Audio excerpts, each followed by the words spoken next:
सबसे ज़्यादा जो टॉपिक आते हैं वो टॉपिक आते हैं कि जो आपके बस में नहीं रहते। एक तो क्रोध बस में नहीं, दूसरी ओवर थिंकिंग बस में नहीं।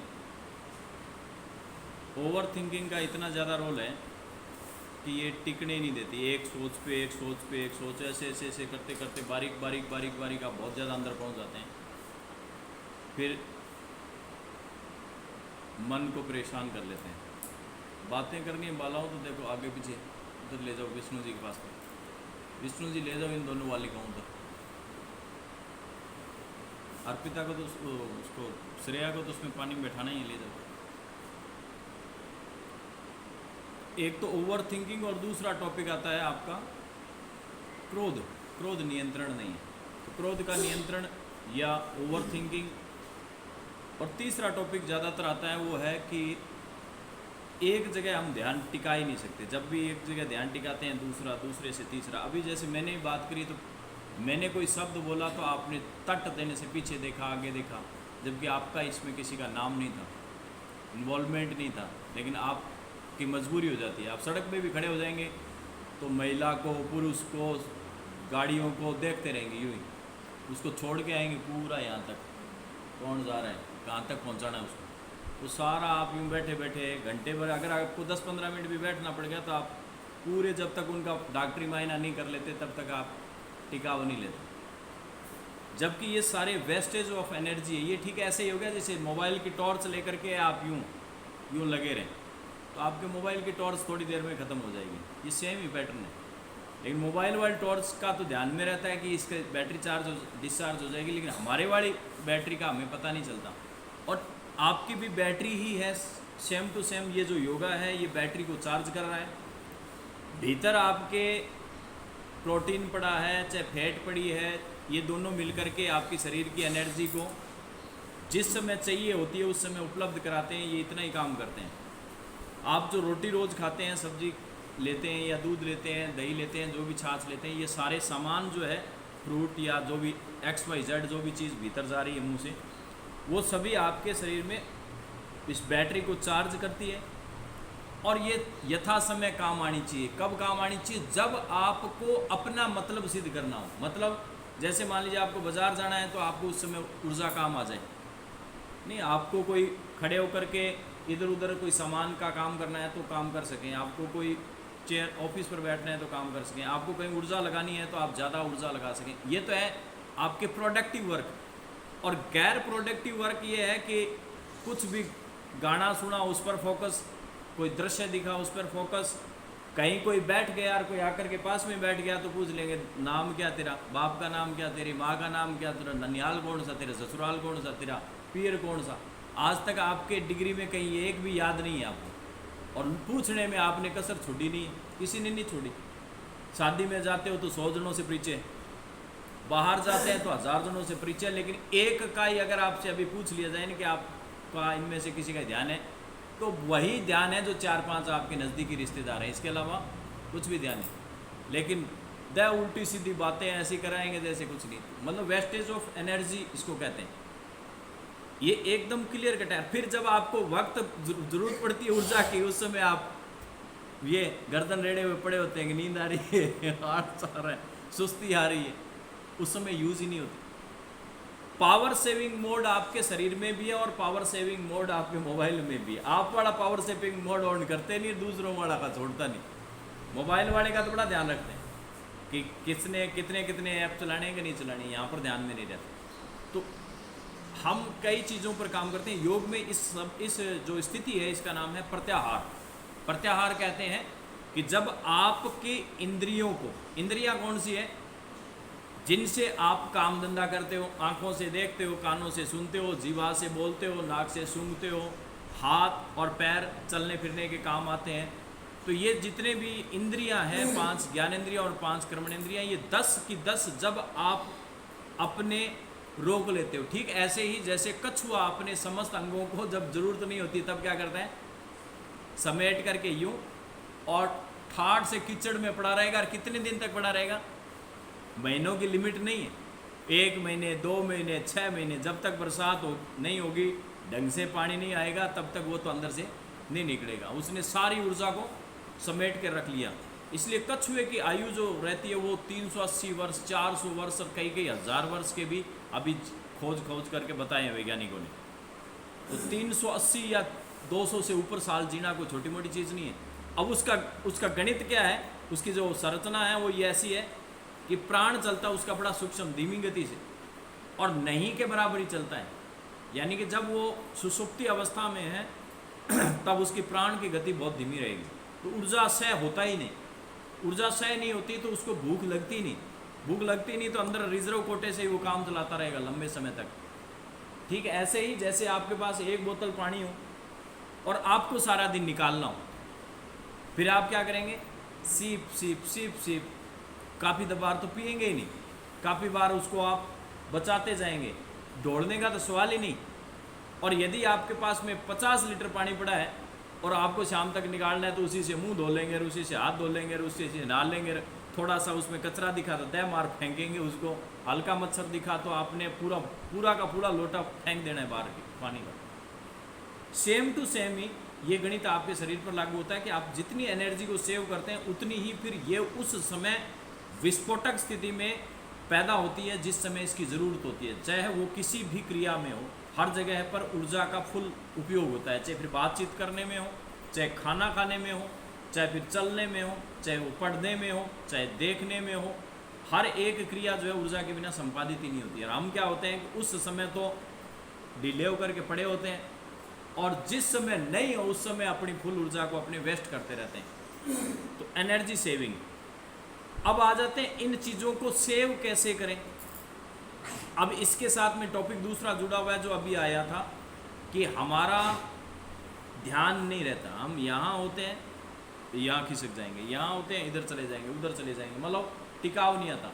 तो टिकाव लेने के लिए सबसे पहली क्रिया क्या रहती है, योग में क्या है, तो पहला काम है कि आपके इंद्रियां रुक जाए। इंद्रियों का मतलब अंग रुक जाए। अंग कैसे रुकेंगे, जब जरूरत ना हो। अगर आप बस स्टैंड पर भी बैठे हैं तो आपका कोई सरोकार नहीं है आपके किसी चीज़ से। क्या सरोकार है, सिर्फ आपकी बस का इंतज़ार करना, टाइम पर आने वाली है उसका इंतज़ार करना और उसको देखना। इतने बजे आने वाली है तो उसकी तरफ दृष्टि रखी जा सकती है, इतना तो ठीक है। इसके अलावा अगर आप वहाँ पर वेस्टेज ऑफ कर रहे हैं अपनी नज़रों से, अपने विचारों से, अपने शब्दों से, अपने मोबाइल से कर रहे हैं तो ये सारा वेस्टेज ऑफ टाइम है और एनर्जी है, दोनों ही चीज़ें होंगी। तो पहली बात तो इंद्रियां रोक लें। इंद्रियां कैसे रुक जाती है, तो हाथ पैरों को तो रोक ही सकते हैं, कहीं रोक लो बेचारे रुक जाते हैं। हाथ रोक दो। अब देखो सारे चले लगे खड़े हैं, खुशबू जी सांस लेने लगे खड़े हैं, वो पीछे आनंद सिंह जी हाथ हिलाने में लगे हुए हैं, तो क्रियाएं चल रही है बराबर। एक साथ तीन क्रियाएं नहीं कर सकते। रोको तो सर, मेरे पैटर्न को फॉलो करो, आप पैटर्न को फॉलो करो। जैसे एक साथ दो क्रियाएं ना करें, फिर वही बात आ जाएगी कि इधर भी जाना है और इधर भी। घोड़े दो और उन पर सवारी करना चाहोगे तो मेरे तो समझ में कमी आती है। तो जैसे हाथ रोक दिया आपने तो हाथ का टॉपिक क्लोज हो गया। पैर रोके हुए हैं, पैर का टॉपिक क्लोज हो गया।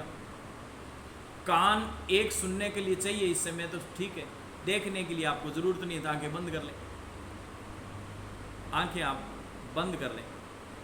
जैसे ही आपने आंखें बंद करी तो आधा मामला और शांत हो गया, अर्थात आपको जो इधर उधर दिख रहे थे जिसकी वजह से आपका ध्यान भंग हो रहा था वो हट गया। कान केवल मुझे सुन रहे हैं, ये ठीक है। श्वास नाक में चल रही है, बाकी शरीर सारा रिलैक्स स्थिति में, कहीं कोई कुछ नहीं। अब एक ऊपर काम चल रहा है, वो है थॉट्स का। जो शब्दों को जितने सुन रहे हैं उन शब्दों के हिसाब से उल्टे सीधे अर्थ निकाल रहे हैं, तर्क वितर्क कर रहे हैं, कुछ समझ रहे हैं कुछ नहीं समझ रहे हैं, कभी इधर जा रहे हैं कभी उधर जा रहे हैं। अब उस ब्रेन को रोकने का सीधा सा पैटर्न है कि हाथों को रख लें अपने घुटनों के ऊपर, जैसा कि हम ध्यान मुद्रा में रखते हैं, ज्ञान मुद्रा में रखते हैं। तो हाथों को वहाँ रख दें जिससे कि इनका टॉपिक क्लोज, यहाँ ध्यान नहीं आएगा।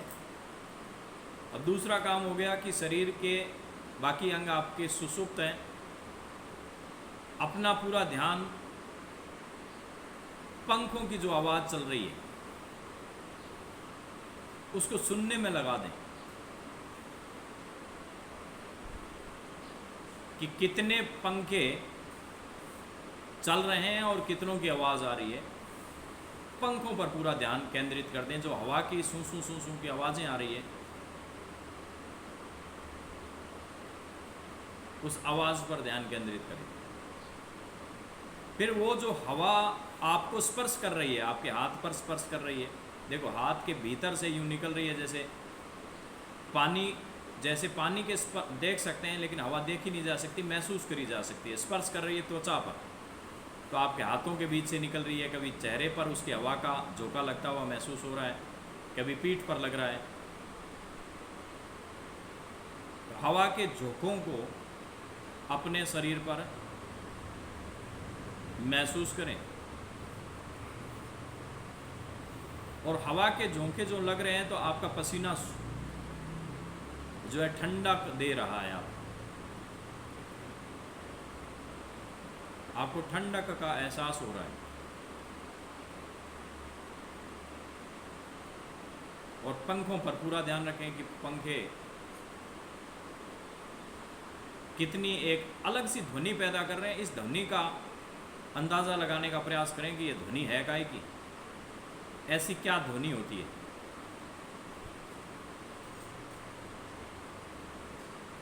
ऐसी ध्वनि आपने अगर एरोप्लेन आदि को कहीं रुके हुए और उसके पंखों को ज़ोर से चलते हुए सुना होगा, तो ये उसके पंखों जैसी आवाज़ भी है हवा के चीरने की।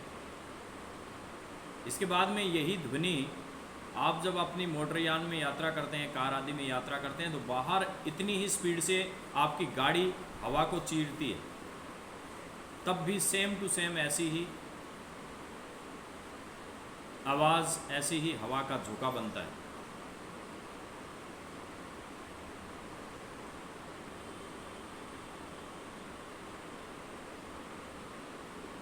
पूरा ध्यान अपने इन पंखों की हवा पर। अब यही हवा आपके भीतर जा रही है प्राणवायु के रूप में नासाद्वार से। तो अपने नासाद्वार पे,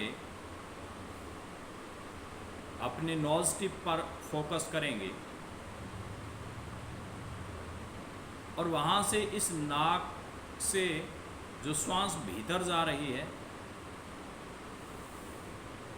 उस श्वास को महसूस करेंगे और बिल्कुल महसूस करने का प्रयास करेंगे कि इसका रूट क्या है, नाक से ये कहाँ जा रही है। नाक से ये दोनों भ्रुकुटी मध्य, ललाट में होती हुई, गले में होती हुई, श्वास नली के माध्यम से फेफड़ों में, छाती में होती हुई और फेफड़ों में जा रही है, और फेफड़े आपके पेट तक लगे हुए हैं। इसलिए जब आपके नाक से सांस जाती है भीतर, तब आपका थोड़ा सा शरीर ऊपर उठ जाता है, महसूस करें। जब आपके भीतर ये श्वास जा रही है, तब फेफड़े थोड़े से ऊपर उठ रहे हैं, और जैसे ही ये फेफड़ों से खाली होती है तो वापस शरीर झुक जाता है। यानी कि हल्का सा यूँ समझें कि शरीर हवा के साथ नाक वाली ऊपर और नीचे गति कर रहा है, लेकिन ये गति मध्यम होती जा रही है, लगातार कम होती जा रही है।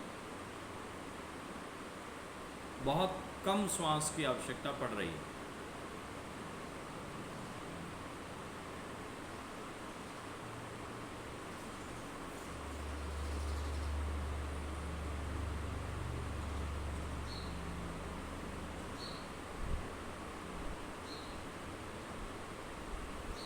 रिलैक्स करें, आंखें खोल दें, छोड़ दें। अब इस दरमियान आप में से अधिकांश लोगों ने, यानी कि 90% लोगों ने शायद ही कोई दूसरा विचार लिया हो। उसके दिमाग में कोई और विचार था क्या? कोई विचार शायद ही था। कुछ लोग अब इस अवस्था से आगे की ध्यान की अवस्था में चले जाने की कोशिश कर रहे हैं या चले जाएंगे। ये जो आप का ध्यान था, ये ध्यान यहाँ डाइवर्ट हो गया, और ध्यान डाइवर्ट हो जाने से आप अपने काम सारे, जो दिमाग दूसरी जगह जा रहा था वो दिमाग वहाँ से हट गया पूरा का पूरा। इसमें किया क्या गया तो हमने सबसे पहले इंद्रियों को रोक लिया, सभी इंद्रियों को, कि इनको कहीं यूज़ ही नहीं करा, सारी इंद्रियां रोक ली, सिर्फ हमने कान का प्रयोग किया। और कान का प्रयोग करते ही, जैसे ही आपने कान के प्रयोग को अधिक बढ़ाया, बात समझ लेना इसमें, कान का प्रयोग बहुत ज़्यादा किया गया, तब आपकी दूसरी इंद्रियां सारी की सारी शक्ति लगाकर कान की तरफ आ गई। तब आपने कान की तरफ, आपका अत्यधिक आकर्षण हो जाने से कान ने तो अच्छा ज़्यादा सुनना पसंद कर लिया, मतलब बहुत ज़्यादा अच्छी तरह से वो ध्वनियों को सुन रहा था, लेकिन दिमाग भी वहीं आ गया, साथ साथ आपका मानसिक चिंतन भी उसके साथ में जुड़ गया, और आपकी पूरी की पूरी शक्ति कहाँ आ गई? कान के अंदर आ गई। बात समझ में आ रही? ये चीज़ें थोड़ी सी कंसेप्ट आपको समझ में आ जाएगा तो चीज़ों को बहुत समझ पाएंगे आप। अर्थात यदि कोई कान के एक माध्यम से अगर बहुत सुंदर भजन सुन रहा है, तो उसके चाहे साइड में कुछ भी होता रहे उसे कोई पता नहीं चलेगा। बहुत सुंदर संगीत सुन रहा है, किसी का भी हो सकता है, वो हिंदी है, मारवाड़ी है, पंजाबी है, अपनी मदर लैंग्वेज का है, आपको जो समझ में आने वाला है, बड़ा आपका बड़ा पसंदीदा है, चाहे वो सैड सॉन्ग है, चाहे आपका किसी भी प्रकार का कुछ भी सॉन्ग है, उल्टा पुल्टा, लेकिन यदि आपको वह बहुत समझ में आ रहा है और बहुत प्रिय है, तो वो कान आपके पूरे ध्यान को कहाँ ले जाएगा? कान की तरफ ही ले जाएगा, और कान पूरा दिमाग रोक लेगा और सारा काम ही रुक जाएगा, पूरे शरीर के अंग रुक करके बस उसी में मदमस्त हो जाएंगे आप। होता है ऐसा, बहुत बार होता है। रात को 2 बजे तक ये डीजे वाले जो नाचते हैं, ये किस दम पर नाचते हैं? किसके दम पर? कान के दम पर ही। रात को उनको भूत ही नहीं दिखता, कुछ नहीं दिखता। आप देखते हो कि वो नशे में चूर तो थोड़ी शक्ति रहती है, और दूसरा उनका कान होता है, कान उनके ब्रेन को शून्य कर लेता है उस समय। तो फिर चाहे वो 10 जने हों, रात को पूरी रात लगे रह सकते हैं, 20 जने हों, पूरी रात डांस करते रह सकते हैं। वो क्यों रह रहे हैं? क्योंकि दिमाग, उनके कान की शक्ति ने उनके पूरे ब्रेन को, पूरे शरीर को हाईजैक कर लिया, और अब वो जब ना बंद होगा तब तक वो तो रोक नहीं सकते, लड़ लेंगे वो। देखते नहीं, लड़ाई झगड़े हो जाते हैं परिवारों में, क्यों हो जाते हैं? कि जी नहीं, हमें डांस करने दो। आप उसको बंद कर दो डीजे को, और उसके बाद में देख लो, नचा लो उनको, को नाच लो। 10 मिनट से ऊपर नहीं निकाल सकते, 10 मिनट बाद में उनका मुद्दा खत्म, किसी का भी। ऐसे ही भजन आदि जो सुनने वाले श्रोता होते हैं, संगीत सुनते हैं, तो वो उसमें इतने खो जाते हैं कि उस समय अगर उनको आवाज़ देंगे, घर वाले उसको कहेंगे तू आ जा, ये कर ले, तो वो लड़ लेगा, लेकिन वो छोड़ना नहीं चाहेगा उस चीज़ को। ये क्रिया हुई आनंदमय। तो हमारी इंद्रियां, अब ये तो हुआ कान का मैटर। मैंने ये टॉपिक कहाँ से लिया है? ओवर थिंकिंग और मन को एक जगह एकाग्र करने का। अब दूसरा आ जाता है, आंख का भी सेम टू सेम प्रयोग है। यदि आप ऐसे दृश्य को देखते हैं जो आपको पसंद है, आंख बंद कर लो, बंद करो आप। ये टुकड़ों में ध्यान, और लेकिन एकदम परफेक्ट ध्यान है, बिल्कुल एकदम पूरा परफेक्ट जाएगा। अब पलके बंद कर लें, और पलके बंद करके कल्पना करें कि समुंदर की, समुंदर जहाँ पर जल भरा हुआ है, ज़बरदस्त तरीके से चारों ओर जल भरा हुआ है। विजुअलाइज करें, जल भरा हुआ है, जल में एक बहुत बड़ा समुद्र के अंदर जो है जहाज़ है, बहुत बड़ा जहाज़। उस जहाज़ पर बहुत सारे सिपाही हैं, सब ने बंदूकें ले रखी है, सबके हाथ में बंदूक हैं, और सारे के सारे एकदम अलर्ट हैं। दूर देखते हैं तो एक नौका उनको दिखाई देती है, नौका में 4 मछुआरे हैं, मछुआरे उनकी तरफ आ रहे हैं, और सभी जितने भी ये उस फौज उस पर अलर्ट है, वो सारी की सारी उनकी तरफ बंदूकें तान देती है, और उनको एकदम निशाने पर ले लेती है। तभी वो मछुआरे हाथों को ऊपर कर देते हैं और अपना आत्मसमर्पण दिखाते हैं कि उन्होंने सरेंडर कर दिया है। तो सभी गन नीचे, और वो रुक जाते हैं। बाद में परिचय होता है तो पता चलता है ये उन्हीं के कुछ सैनिक हैं जो पहले बिछड़ गए थे। समुद्र के दूसरे किनारे पर बहुत दूर आप देखेंगे तो बहुत बड़ी व्हेल मछली, जिसका साइज़ बहुत ज़्यादा, क्योंकि व्हेल मछलियाँ साइज में हाथी, 2 हाथी, 4 हाथियों तक के बराबर के साइज़ की होती है, बड़ी व्हेल मछली। और मछलियों को आपने देखा होगा टीवी आदि में, तो बहुत बड़ी पानी की धार छोड़ती है ऊपर की तरफ, तो पानी की धार छोड़ती है और ये मछलियाँ आपस में संवाद करने के लिए एक सीटी बजाती है जो अल्ट्रासोनिक होती है, जिसकी वजह से ये 2-4 किलोमीटर दूर से भी अन्य मछलियों को बुला सकती है। आप पूरी तरह से विजुलाइज करें, आप देख रहे हैं समुद्र के अंदर, जल के अंदर बड़ी मछलियाँ, मोटी मोटी, और व्हेल मछलियाँ हैं सारी। व्हेल मछलियाँ आप अच्छी तरह से पानी के नीचे की तल में देख रहे हैं, एक नहीं है, 10 है, 10-15 व्हेल मछलियाँ इकट्ठी हो रखी। और ज्यों ज्यों वो सीटी बजाती है त्यों त्यों बहुत दूर से और मछलियाँ उनकी तरफ आकर्षित होती जा रही है। आप वहाँ से निकल जाते हैं क्योंकि ये खतरा है, समुद्र के किनारे आते हैं। समुद्र के किनारे आते हैं तो देखते हैं कि पास में बहुत बड़े बड़े नारियल के पेड़ खड़े हैं, बहुत ऊंचे ऊंचे नारियल के पेड़ खड़े हैं और उन पर नारियल लगे हुए हैं। नारियल लगे हुए पेड़ों को देखकर आप सोचते हैं कि इनमें से कोई नारियल अपने को मिल जाए तो अपने नारियल पानी पी लें, क्योंकि समुद्र का जल खारा है, आप तोड़ नहीं पाते हैं। आप वहाँ से सीधे आगे चलते हैं, पगडंडी है एक, पगडंडी से यूँ आप आगे की तरफ चलते हैं उन पेड़ों के झुरमुट से, तो देखते हैं कि एक सफ़ेद कलर का बड़ा मंदिर है, सफ़ेद कलर का मार्बल लगा हुआ बहुत बढ़िया सुंदर मंदिर है। मंदिर में आप देखते हैं तो सामने एक ज्योति जल रही है, बहुत बड़ी ज्योति जल रही है, और ज्योति जल रही है उसके सामने मूर्ति है, वो भगवान राम की है। भगवान राम है, उसमें सीता मैया है, उसमें लक्ष्मण जी है और उसमें हनुमान जी है, ये सभी उसमें विराजमान हैं। और आप वहाँ बैठकर सामने एक छोटी चटाई पड़ी है, उस चटाई पर आप ठाठ से बैठ जाते हैं, उस जो ज्योति जल रही है उसके ऊपर ध्यान केंद्रित करते हैं। ज्योति का निचला जो सिरा है वो पीला है, बीच में से लाल और ऊपर से बहुत हल्का हल्का धुआं निकलता है जिसकी वजह से काला सा महसूस हो रहा है।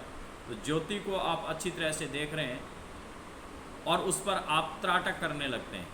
जब आप त्राटक करते हैं तो पलकें बंद कर लेते हैं, पलकें बंद करते हैं तो ऐसी स्थिति में अंतर त्राटक के अंतर्गत आपको भगवान के दर्शन होते हैं, जिसमें भगवान राम साक्षात सामने खड़े हैं और सीता मैया भी साथ में है, लक्ष्मण जी भी और हनुमान जी। आपको यूँ लगता है जैसे इस मंदिर के अंदर सामने उनके वो तीनों चारों देवता जो हैं खड़े, आप उसको बाकायदा नमन करते हैं, उनको हाथ जोड़ करके प्रणाम करते हैं। आप अपने आप को धन्य मानते हैं कि परमात्मा ने आपको आज साक्षात दर्शन दे दी। थोड़ी देर में आप आंखें खोलते हैं तो वो दृश्य मिट जाता है, वो अंतर ध्यान हो जाते हैं, आपका ध्यान उस मूर्तियों की तरफ जाता है और आप वापस उस मार्बल के मंदिर से नीचे उतरते हैं। 3 सीढ़ियाँ उतर करके और पीछे आते हैं तो आपने जो चप्पलें पहन रखी थी वो चप्पल पड़ी है, चप्पलों को आप पहनते हैं, पहन करके थोड़ी सी दूर चलते हैं तो ऐसी स्थिति में आपको वहाँ पर एक भगवान शिव का शिवलिंग दिखाई देता है। और शिवलिंग को आप देखते हैं तो आश्चर्यचकित हो जाते हैं, क्योंकि शिवलिंग पर अभी अभी किसी ने पूजा करी है और शिवलिंग पर बेलपत्र पड़े हैं, उस पर दूर्वा पड़ी है, उस पर आक के फूल पड़े हैं, धतूरा पड़ा है और साथ ही साथ उस पर दुग्ध का अभिषेक किया हुआ है। आप दूर दूर तक देखते हैं लेकिन आपको कोई भी दिखाई नहीं देता। आप परमात्मा को फिर धन्यवाद करते हैं कि आप ऐसी पवित्र स्थान पर हैं। और ये पवित्र स्थान त्रिवेंद्रम से नीचे और रामेश्वरम की तरफ जाने वाले स्थान की तरफ है, इसलिए आप भगवत साक्षात्कार वहीं पर महसूस करते हैं, क्योंकि भगवान राम ने वहीं से श्रीलंका की यात्रा उस समय करी थी जब रावण को लंका विजय करने के लिए वो जा रहे थे। तो उसी समय पर उन्होंने वहाँ पर शिवलिंग स्थापित करके पूजा करी थी और वो पूजा स्वयं रावण ने संपादित करवाई थी उनका यजमान बन करके।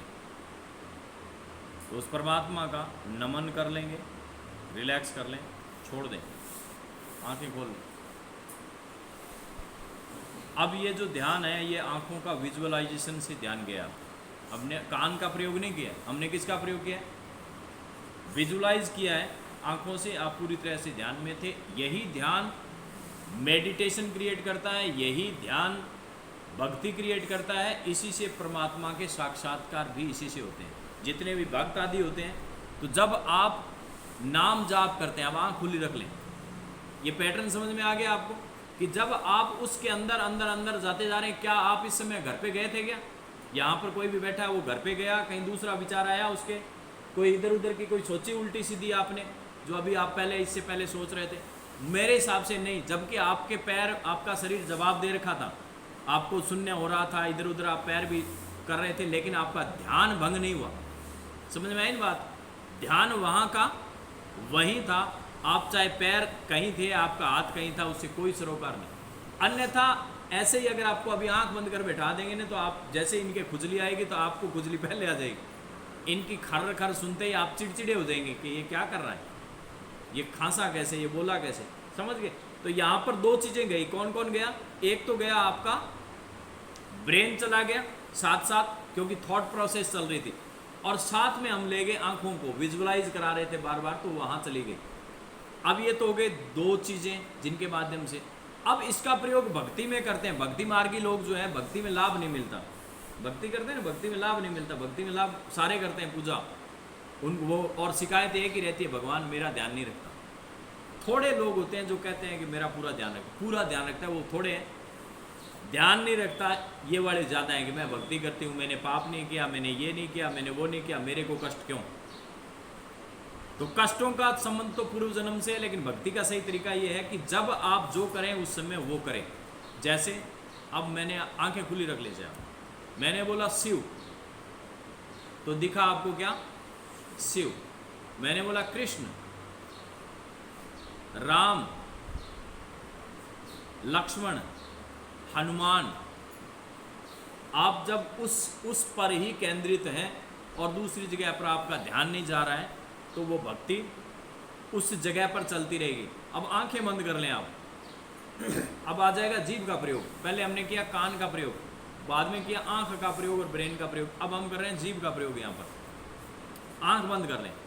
आंख बंद करके, और जाप केवल आप 10 ही करें, लेकिन यदि आप अपने आप को वहाँ 10 जाप के अंदर उसी जगह रोक पाए तो ये आपकी सफलता होगी, अन्यथा असफलता होगी। तो जैसे राम या श्याम या कृष्ण, जो भी आपका प्यारा नाम है, जब आप शब्द बोलें तब आप दृश्य भी वही देखें और कान भी वही सुने, इसके अलावा कुछ नहीं। तो आगामी 10 सेकंड के लिए 10 नाम लेने हैं। 10 नाम में 10 तस्वीरें भगवान की और 10 शब्द कान में।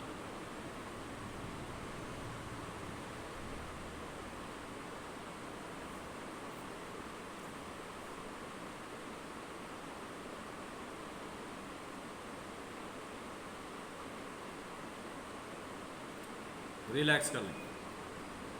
क्या संभव हुआ? कितने लोगों के द्वारा संभव हुआ? हाथ ऊपर करें कि केवल वही दिखा और वही सोचा और वही सुना। मामूली सा कोई विरक्ति हो सकती है, बाकी नहीं। थोड़े वे दोबारा फिर कर लो। अब मैं बोलता हूँ और अब आप सुन लेना। आंखें बंद कर लो। आंखें बंद करके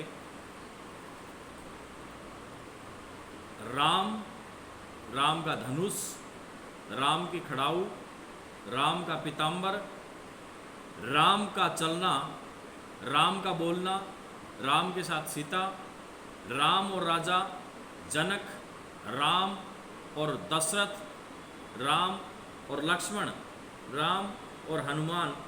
रिलैक्स कर लें। अब आप कहाँ थे? इन शब्दों के साथ साथ ही थे, कहीं बाहर थोड़ी थे। आपको जो कान सुनाई दे रहा था, आप वही दृश्य लगातार चेंज करते जा रहे थे, लगातार देखते जा रहे थे। अर्थात इस भक्ति में अगर ये वाली चीज़ें अगर आप नियमित रूप से बार बार प्रैक्टिकल करते हैं, बार बार प्रैक्टिस करते हैं, ये ध्यान स्थिर करने की चीज़ें हैं सारी की सारी कि जब नाम चले तब कान में भी नाम चले और दिमाग में भी नाम चले। अन्यथा आप चाहे 7 बार नाम लेते रहे, राम राम राम राम राम राम राम राम करते रहे, राम राम राम राम राम राम करते रहे, कहाँ राम? इसका जो लाभ है वो 10% 20% से ऊपर नहीं। हाँ, आदत में शुमार हो जाएगा, आगे उसका लाभ मिलेगा वो अलग बात है। लेकिन अगर राम है और साथ में राम दिख रहा है, अगर शिव बोल रहे हैं और शिव दिख रहा है, अगर कृष्ण बोल रहे हैं और कृष्ण दिख रहा है, आपकी तस्वीर भी कृष्ण की है, चाहे सामने 10 लोग बैठे हैं, लेकिन कृष्ण का मतलब कृष्ण का मतलब कृष्ण का मतलब कृष्ण ही आ रहा है, तो समझें कि आप उस भक्ति मार्ग पर जा रहे हैं, तो उसकी सफलता का जो प्रतिशत जाएगा वो 90% ऊपर जाएगा, सीधा ही जाएगा। अन्यथा शब्द चाहे 7 बार बोले, ये ठीक ऐसे ही है जैसे हम झूठ बोलते हैं सब लोग कि प्रेम करते हैं, हम बड़े मान सम्मान करने वाले हैं, हम ये करने वाले हैं, वो करने वाले, हम ज़्यादातर झूठ बोलते रहते हैं। जहाँ पर जब भी थोड़ी सी दृश्य कोई ऐसा आया तो हमारा तुरंत भाव बदलता है। कहाँ पर जैसे दया का भाव चल रहा है, हम बड़े दयावान हैं, सब ठीक, लेकिन बहुत बार हम निर्दयी हो जाते हैं, अचानक ही वृत्ति चेंज। बहुत हम लोग साइलेंट रहते हैं। अब आ जाता है क्रोध पर। क्रोध का संबंध कामना से बताया गया है। शास्त्र कहता है कि क्रोध कामना से ही उपजता है। कामना क्या है कि मैंने कहा कमलेश जी पानी ले आओ, मेरी एक कामना, कमलेश जी पानी ले आओ, कमलेश जी नहीं लाए, ये क्या हुई? मेरी कामना। कामना मेरी पूर्ति हुई नहीं, बाधक बन गई, बाधा आ गई। बाधा आते ही दूसरा शब्द अंदर क्रोध पैदा करने लग जाएगा, समझे? क्रोध आएगा तुरंत ही। अगर आपके कामना में क्रोध पैदा होता है, चाहे फिर वो पत्नी, सबसे ज़्यादा जो रिश्ते खराब होते हैं वो एक तो पत्नी का और एक पति का। जो क्रोध आदमी को आता है, स्त्री को आता है, चाहे पुरुष को आता है, वो क्रोध किस पे आएगा? 4 ही सदस्य हैं, बाकी पे कम ही आता है। बच्चे, पति, पत्नी, इन पर सबसे ज़्यादा। उसके बाद में रिश्ते थोड़े थोड़े आते जाएंगे, उसमें माँ बाप, भाई बहन, वो अलग चीज़ है, वो कम है। लेकिन सबसे ज़्यादा जो यहाँ पर आता है, उसके पीछे कारण क्या है? इसके पीछे जो कारण शास्त्र बताता है कि जहाँ जितनी कामना प्रबल होगी वहाँ पर उतना ही क्रोध प्रबल होगा। कामना के साथ में क्रोध का सीधा संबंध है, क्योंकि हम चाहते हैं कि सामने वाला अक्षराक्ष हमें समझ ले कि मैंने सोचा चाय पीनी है और सामने वाले ने चाय नहीं बनाई। मैंने कह भी दिया कि चाय पीनी है, नहीं बनाई। सामने वाला कहता है कि नहीं, अभी ये कोई टाइम थोड़ी है चाय बनाने का। अब पैदा क्या हो गया? क्रोध। कामना में बाधक हुई, कामना में बाधा होते ही क्रोध पैदा हुआ। हमने कहा यहाँ नहीं जाना है, वो कह रहा है मैं जाना है। कामना हुई क्या कि मेरे को जाना है, और बाधा क्या पड़ गई कि जाना नहीं है। ये बीच में हमने कामना के बीच में जैसे ही अवरोध पैदा किया, तुरंत ही इच्छा हुई, कोई भी बात की इच्छा हुई, कोई भी काम की इच्छा हुई और वो काम नहीं होता है, इसको बोलते हैं कामना ही कामना है सारी। गीता में जो वृत्तांत आता है, कामना और कामना का पूर्ण ना होना क्रोध पैदा कर देता है। सीधा सा समाधान है इसका, सीधा सा समाधान जो पैटर्न का समाधान वो है कि उम्मीद रखना बंद कर दें। उम्मीद रखना बंद कर दें, कामना रखनी ही बंद करें। बंद क्या करनी है? हर एक रिश्ता, बाजार में जितने भी हमारे रिश्ते हैं, वो रिश्ते सारे के सारे स्वार्थी रिश्ते बताए गए हैं शास्त्रानुसार। शास्त्र कहता है कि मैक्सिमम रिश्ते स्वार्थी है। माता पिता के, मातृत्व के रिश्ते भी स्वार्थी बताए गए हैं। फ्राइड ने इसके विषय में बहुत क्लियर कट बातें लिखी हुई है। वैज्ञानिक हुआ फ्राइड, जिसने मनोवैज्ञानिक तरीके से इसको समझाने का, ईडिगो और सुपरईगो के सिद्धांत के माध्यम से इसको समझा है। लेकिन मैं सिर्फ यहाँ पर इतना ही कहूँगा कि हमारा, जब भी हम किसी से उम्मीद करते हैं तो हमारी सबसे ज़्यादा उम्मीदें किससे होती है? मेरी पत्नी, मेरा पति, मेरे बच्चे, खतरनाक उम्मीद उनसे। उसके बाद में रिश्ता आ जाता है मेरा बाप और मेरी माँ, मेरा भाई और मेरी बहन। इसको ऐसा करना चाहिए था, इसको ऐसा नहीं करना चाहिए था, इसको ऐसा करना चाहिए था, इसको ऐसा नहीं करना चाहिए था।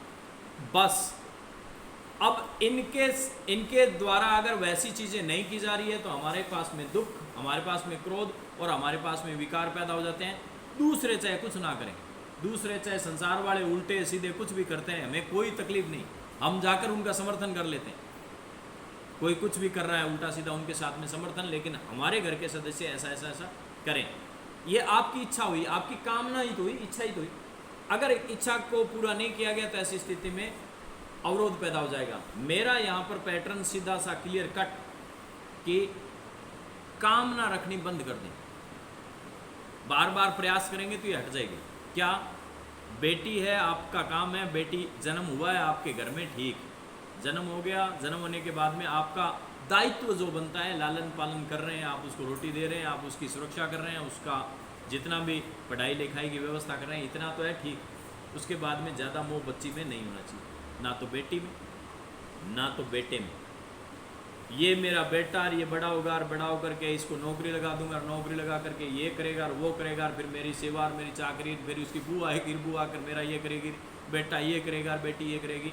यहाँ पर ये इतना सारा जखीरा आपने पकड़ करके भर लिया जो कि आगे फ्यूचर का है, जिसका कोई लेना देना नहीं। आप जिंदा रहेंगे कि नहीं रहेंगे, आपका भरोसा नहीं, मेरा भरोसा नहीं, बहू का भरोसा नहीं, बेटे का भरोसा नहीं, बेटी का भरोसा नहीं, कौन सा रिश्ता कहाँ कितना लाइव रहता है इसका पता ही नहीं।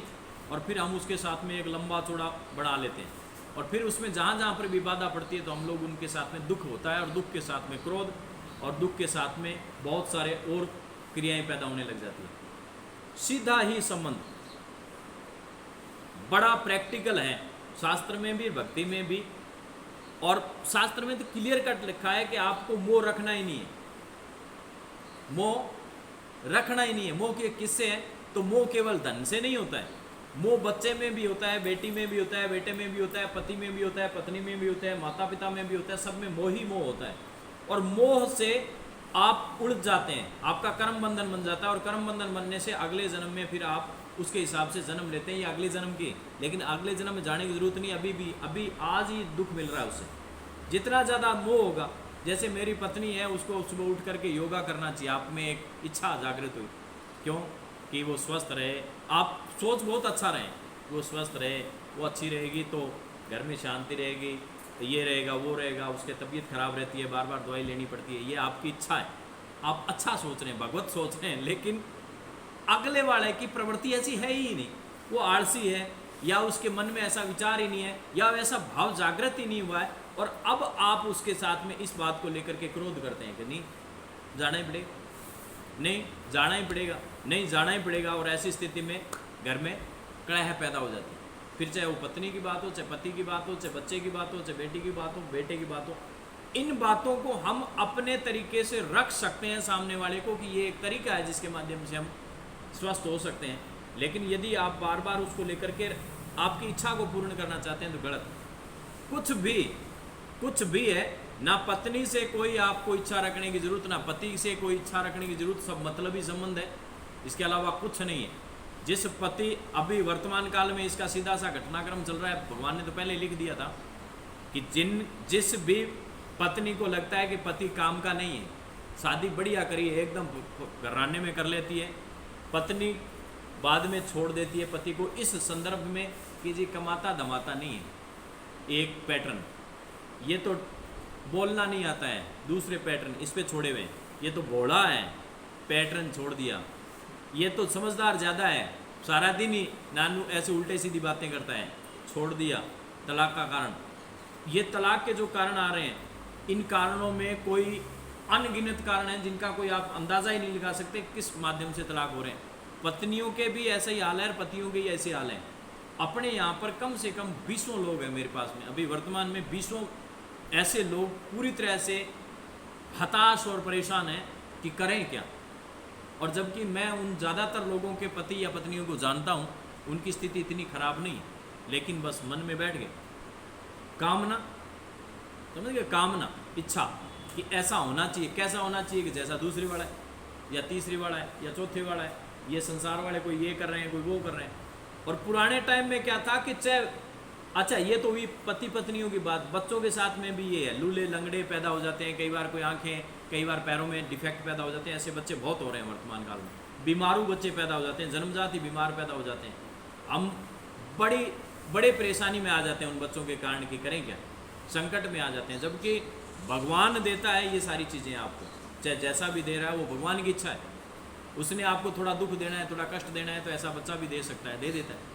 उसको भगवत इच्छा मान करके अपना अगर उसमें संतुष्ट हो जाए तो अच्छी बात, नहीं तो उसी में आप उसको तकलीफ का कारण मान सकते हैं और बहुत सारा दिन उसी चिंतन में आप पड़े रहेंगे और तकलीफ में आते रहेंगे। इस संसार में जितने भी लोग आए, कल परसों का प्रेमानंद जी का एक राधा कृष्ण संप्रदाय वालों का एक शब्द था कि आप किसी का मंगल नहीं कर सकते। मेरी भी बड़ी बात समझ में आई, मगर ठीक बात कि आप किसी का मंगल कर ही नहीं सकते। क्यों? क्यों? मंगल करने वाला तो ऊपर बैठा है, तुम सिर्फ उसकी छोटी मोटी जो सहायता कर रहे हो इतना ही कर सकते हो, बाकी करने वाला तो वो है। मति तुम्हारे अंदर से जाती है, वो ठीक बात है कि आपको भाई बनाकर, पति बनाकर, पत्नी बनाकर, माता बनाकर, पिता बनाकर, कुछ बना करके आपको उसका कल्याण करने के लिए आपको भेज दिया, आप लग जाते हैं, हम लग जाते हैं। मेरे बेटे को कलेक्टर बनाऊंगा, बेटी को ये बनाऊंगा, पत्नी को ये बनाऊंगा, पति को ये बनाऊंगा। पत्नियां पति को समझदार बनाने में लगी रहती है, पति पत्नी को समझदार बनाने में लगा रहता है, दे क्लेश करके घर सारा खत्म, कोई लेना देना नहीं।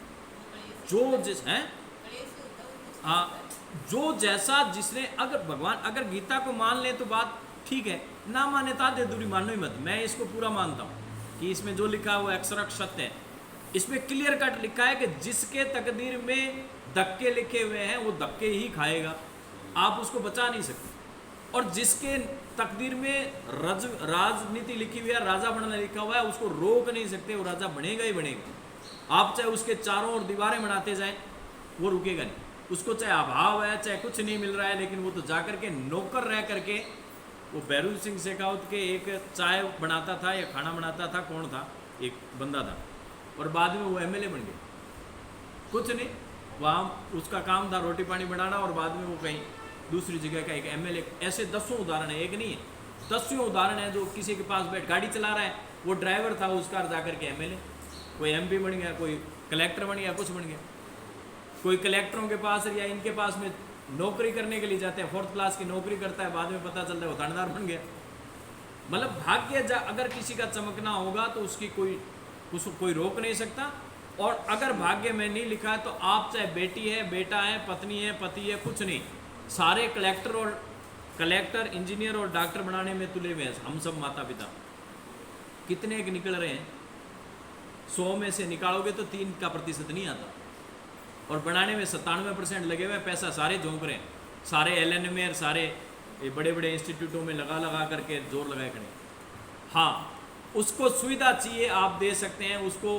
वो कह रहा है कि मुझे आगे बढ़ना है और आप ये मुझे सुविधाएं दें, आपके पास हैं तो उपलब्ध करा दें, वातावरण उपलब्ध करा दें, लेकिन इच्छा और कामना नहीं, कुछ भी नहीं। ना बेटे से, ना बेटी से, ना माँ से, ना पिता से, ना भाई से, ना बहन से तो दुख नहीं होगा। अदरवाइज दुखों का अंबार है और सारा दिन इसी में परेशान है हम संसार वाले लोग, जो इतने इसी में परेशान है और कोई लेना देना नहीं है हमारा, या इसके अलावा कोई दुख का कारण है? कुछ भी नहीं है। आपको पड़ोसियों से कोई दुख ही नहीं है इतना, आपको इस संसार के लोगों के मरने का दुख नहीं है। साढ़े कल मरे 50 आदमी मर जाते हैं बस में, 2 मिनट अखबार में पढ़ते हैं आप 50 आदमी मारे गए, गलत ही हुआ। आंख में आंसू नहीं, आप उस समय खाना खा रहे होते हैं, खाना आपका रुकता नहीं है, खाना खाते हैं ढार से और न्यूज़ पढ़ लेते हैं 50 आदमी मर गए। लेकिन वही जब अपने वाला मर जाता है तो रोटी वहाँ की नीचे टप, एकदम क्लोज व्यक्ति जब आपका मरा तब आपने तुरंत ही रोटी राटी बंद कर दी, उसी समय आपका सांस रुक गया कि मर गया। अन्यथा बाहर वाले संसार वाले से आपका फर्क नहीं पड़ता। अब इसमें भगवान कृष्ण ने गीता में क्लियर कट स्पष्ट शब्दों में कहा है कि अर्जुन तू पंगे किसे ले रहा है, उल्टी बातें क्यों कर रहा है? तू क्षत्रिय धर्म का आदमी है, तू क्षत्रिय, मार इनको, सबको मार दे, इनको मार। ये तेरा बाप नहीं, ये तेरे भाई नहीं, ये तेरे मामे नहीं, ये तेरे गुरु नहीं, ये तेरे शिष्य नहीं, कुछ नहीं है तेरे। ये तू जो सोचता है कि तेरे रिश्तेदार बैठे हैं यहाँ पर, रिश्तेदार कहाँ है? तू जिनको मारने की कोशिश, पहले ही मैंने इनकी तिथि अनिश्चित कर रखी है, मेरी डेट निश्चित है इनकी, ये तो आधे तो मारे हुए, और तू मारेगा ही किसको?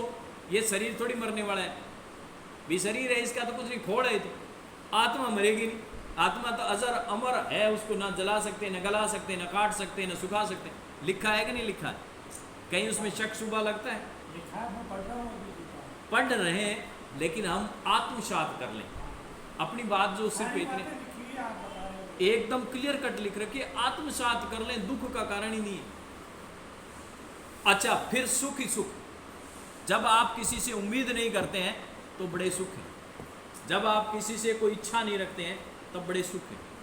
मेरे को रोटी बना के देगा, मेरे को गर्म रोटी डालेगा, मेरे को पानी डालेगा, मेरे को चाय पिलाएगा, मेरे को बाजार से ये करा देगा, मेरे को वो करा देगा, तब आप दुखों में ही उलझे रहेंगे। अगर आप किसी से उम्मीद रखना, मैं सबसे पहला इसमें जो लेता हूँ वो लेता हूँ घर वालों से, मैं बाहर वालों से नहीं। लोग कहते हैं दूसरों से उम्मीद नहीं रखो, मैं कहता हूँ अपने वालों से उम्मीद मत रखो, दूसरों से तो रख लो चाहे, कोई समस्या नहीं है इतनी। पंगा अपने वालों से ही है। पति से उम्मीद करके आप परेशान होते हैं, पत्नी से उम्मीद करके आप परेशान होते हैं, बच्चे से उम्मीद करके आप परेशान होते हैं, माता से उम्मीद करके आप परेशान होते हैं, भाई से उम्मीद करके, मेरा भाई बड़ा करोड़पति है लेकिन मेरे को दिला नहीं देता, अब रो रहा है बैठा बैठा, तो तेरा क्या लेता है, करोड़पति है तो। इससे हम रिश्ते तोड़ लेते हैं उससे कि जी मेरा भाई है बड़ा करोड़पति है लेकिन पैसे देता नहीं मेरे को, तो देता नहीं तो तेरा क्या लेना देना है, अगर दे तो अच्छा, ना दे तो अच्छा। तुम्हारे माता पिता के पास बड़ा पैसा है लेकिन तुम देखो बेचारे नौकरी कर रहे हो, तुम्हारे पास मकान ही नहीं है, उसकी पत्नी कहती है, वो पति बेचारा परेशान सूली में टंगे रहते हैं दोनों। देखो तुम्हारे इनके सिस्टर के पास में बड़ी बड़ी फैक्ट्रियां हैं लेकिन तुम तो नौकरी करते हुए 10,000 की, वो तुम्हें तो लगाती नहीं, तेरे जीजाजी तेरा को पूछते नहीं, क्या लेना देना कौन जीजाजी, कौन साड़ाजी, कौन मान, कौन पिता, कौन कुछ। क्योंकि गीता में लिखा, मैं ऐसा नहीं कह रहा कि मैं मेरी बातें ही, मेरी बातें कुछ नहीं, या तो गीता में लिखा वो गलत, या गीता माने ना। हिंदू ने अपना धर्म में सबसे बड़ा जो ग्रंथ माना वो गीता को, भगवान माना वो कृष्ण को। किसको मान रखे कि कृष्ण, राम। अब राम और कृष्ण दोनों के जो ग्रंथ हैं उनको पढ़ते हैं तब ये बातें स्पष्ट तौर पर लिखी हुई है। लिखी है कि नहीं? मान सिंह जी आपने पढ़ी है उसको? कौन सी पढ़ते हो आप? भगवत गीता लिखी है कि नहीं लिखी? एकदम क्लियर कट है।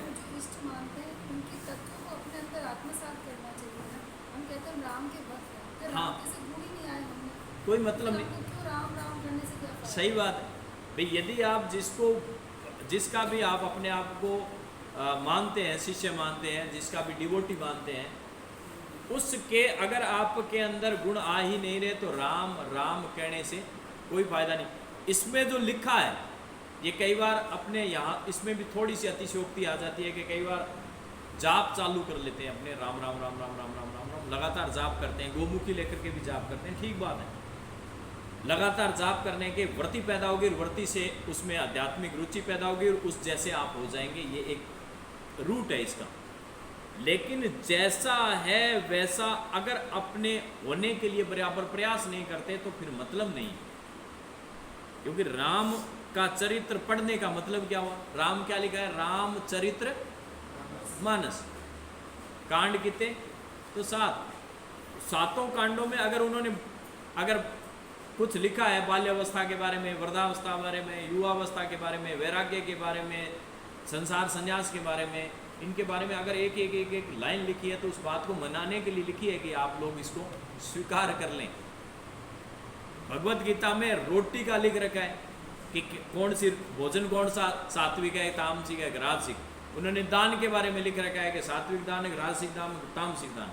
उन्होंने व्यक्तियों की प्रवृत्ति बता रखी है कि कौन से जो अच्छे लोग हैं, मध्यम लोग हैं, कौन से उच्च कोटि के लोग हैं। उन्होंने शिष्यों के बारे में बता रखा है कि कौन सा जो है मार्ग के बारे में, भक्ति मार्ग अच्छा है कि ज्ञान मार्ग अच्छा है कि योग मार्ग अच्छा है कि संन्यास मार्ग अच्छा है कि कौन सा मार्ग अच्छा है, कर्म योग है, क्रिया योग है, कौन सा, उनके बारे में लिखा। मतलब हर एक लाइन उन्होंने लिखी है। एक आधा चैप्टर उन्होंने जरूर लिखा है कि पहले शुरुआत हालांकि यहाँ से करी है कि युद्ध के मैदान में है और वहाँ पर तू बता संजय कि कौन क्या कर रहा है? मेरे और पांडु के जो पुत्र हैं वो क्या कर रहे हैं, कौरव पुत्रा और पांडु पुत्रा जो है क्या कर रहे हैं, वो एक वहाँ तक है चैप्टर। आगे वाले में ज्ञान ही मार्ग है वो सारा का सारा। 30वें चैप्टर के बाद में चलने के बाद में तो 18 अध्याय के 18 अध्याय में एक एक बात लिख रखी है। घर के बारे में, संन्यास के बारे में, ब्रह्मचर्य के बारे में, आपके रहने के बारे में, आत्मा के बारे में, शरीर के बारे में, मृत्यु के बारे में, दुख के बारे में, क्रोध के बारे में, कामना के बारे में, वासना के बारे में, ईर्ष्या के बारे में, द्वेष के बारे में, हर एक शब्द उन्होंने वर्णन किया पूरा का पूरा।